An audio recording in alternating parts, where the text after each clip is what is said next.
The Queen Mary II and the Queen Elizabeth II sailed together for just shy of 5 years before the QE2 retired in late 2008.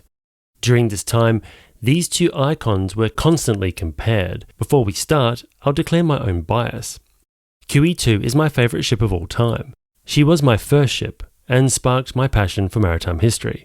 However, the QM2 is the first ship I transited the North Atlantic aboard. The first ship where I experienced the Force 12 hurricane. That's brilliant. And she also houses my absolute favourite lecture venue on land or at sea illuminations. So I like both ships. So with that out of the way, let's look at their designs to see if one has the edge over the other, starting at their heart, the engine room. While the QM2 is the fastest ocean liner in service today, the QE2 was actually faster. The QE2's maximum service speed was 32.5 knots, which she achieved regularly whilst in service. On the other hand, the QM2 achieved just over 30 knots in sea trials. The QE2 was originally powered by unreliable steam engines, but she was re-engined as a diesel ship between 1986 and 1987 at a cost of over $100 million. This lifted her top speed to 34 knots, which is 62 kilometers an hour or 38 miles per hour, noticeably faster than the QM2. But the QM2 is more efficient and a greener ship. She is powered by a combination of diesel-electric engines and gas turbines. While she generally sails using diesel power, her gas turbines, which are used for extra speed, are far cleaner. The QE2 had the largest propulsion motors of any passenger ship during her service. The QM2 has the largest pods. There are 4 of them, and each weighs about the same as a Boeing 747. Yes, you heard that right. 2 of these pods can rotate 360 degrees, making the ship worlds more maneuverable than the QE2. The QE2 could go faster with just 2 propellers, while the QM2 needs 4 pods to achieve a similar speed. However, QM2 is double the gross tonnage of the QE2, so there's significantly more volume to move. So for engineering, it sounds like a tie. The QE2 was faster and achieved her maximum speed regularly, but the QM2 is more efficient, more reliable, and can run circles around the less maneuverable QE2. Now let's look at the accommodation. While the QE2 was cutting edge in her day, much of her accommodation cannot compare to the newer QM2.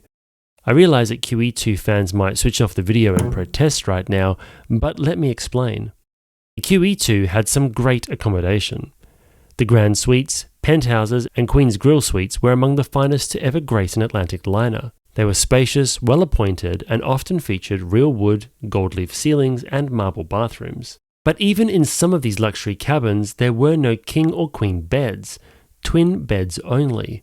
Only a handful of cabins on board QE2 had balconies, and most of her cabins were not of this high-end grade.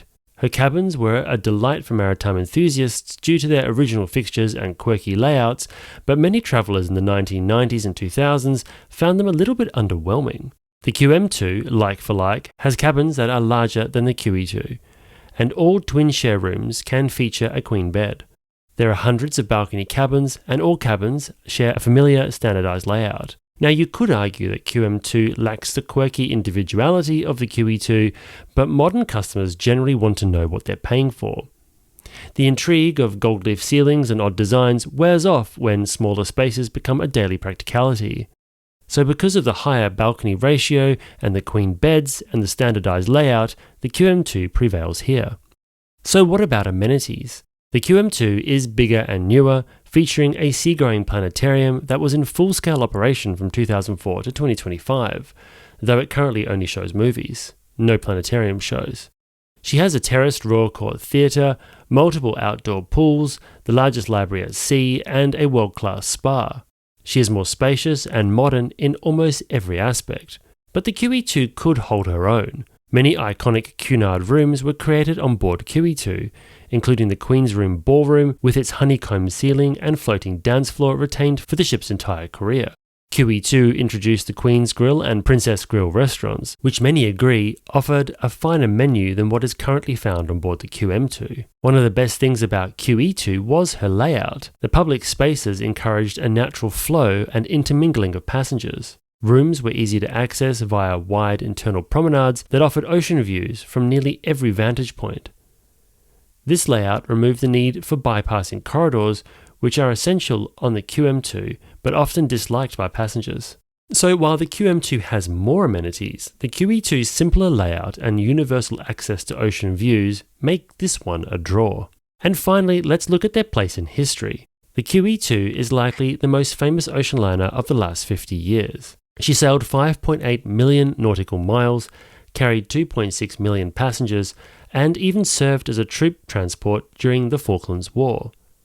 But the QM2 is no slouch. She's the only ocean liner in service today and attracts millions of onlookers and welcomers from around the world. She is the longest, widest, tallest and most expensive ocean liner ever created and has welcomed world leaders on multiple occasions. That being said, the QE2 also attracted a lot of attention. And in the 1990s and 2000s, the term QE2 meant luxury travel across Great Britain and in many parts of North America.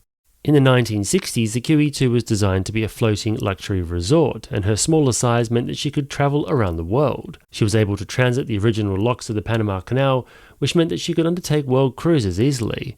As such, the QE2 became famous in ports all across the globe. That being said, the QM2 has also undertaken many world cruises, and with the opening of the new locks of the Panama Canal, she can now transit that shortcut between the Atlantic and Pacific Oceans, and has already amassed a huge following worldwide. QE2 was more famous at her peak than QM2 is now. However, today, despite QE2 being a floating hotel, the QM2 is arguably the more famous ship. And as time goes on, QM2's fame increases whilst QE2's decreases, and as such, it's likely that at the end of the day, both ships will ultimately end up being about as famous as each other. So what do you think? QM2 or QE2? Which is your favourite? Let us know in the comments below. As always, a huge thank you to our channel members who help make these videos possible. And don't forget to check out my other videos about the Queen Elizabeth II and the Queen Mary II. There's heaps on the channel, like this one that's going to play right after this. Thanks once again for watching, and until next time, I hope to see you on board. This video is brought to you by me and my book, The Evolution of the Passenger Ship. In The Evolution of the Passenger Ship, we bring years of research together to create a book that takes you on a journey from the dawn of passenger shipping right the way through to the modern cruise ships that we see today. The Evolution of the Passenger Ship is available at all good bookshops, and when you purchase a copy, you support Rochelle Cross and myself, which helps us keep the channel going.